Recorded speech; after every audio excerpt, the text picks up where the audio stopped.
The idea is that, like, normally, like you say, we're always trying to fix ourselves. We're trying to feel better. We're trying to resist what we're feeling.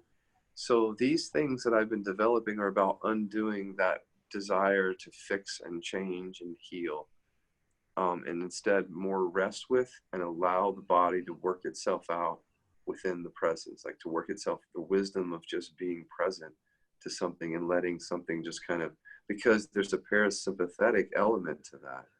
Like you're putting yourself almost into a parasympathetic state when you're reducing all resistance to what is. Whatever you're feeling, when the resistance goes down, there's a parasympathetic element to that. And we know now, I think we know that parasympathetic state is where healing tends to happen more. So how do we get there? You can't be in that parasympathetic state when you've got a lot of internal fixating on the thing, because there's a lot of activity there. There's no rest.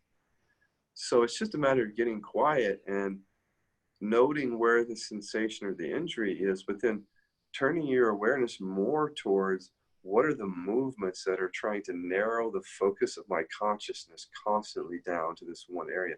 It's a movement of narrowing consciousness, the focus of it.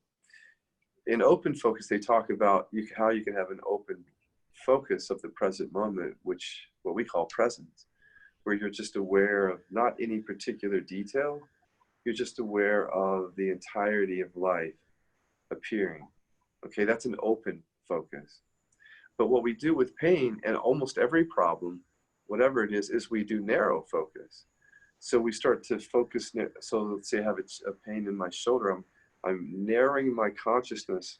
I'm actually ignoring a lot of other things that I could be looking at, and I'm narrowing it down to this one area and then constantly fixating on how that area is doing. So if you're listening to me and you feel that, if that resonates with you, that that's going on, all I'm asking you to do is turn your attention not to the sensation, but to the movement within you that wants to monitor, fixate, change, get rid of, and watch and allow that. That's one way to do it. It's just to rest in the sensation and watch and allow. And the more you watch and allow anything in awareness, the more you take its power away, because it can only sort of do what it does when there's no awareness on it. It thrives in the dark, you know? So as you're just sitting there watching, just watching resistance, it loses its momentum over time. And as it loses its momentum and the resistance relaxes, the pain can then get down to a more manageable level with it. So that's one thing, is just noticing resistance. If the word resistance doesn't resonate with someone, the word fixation might.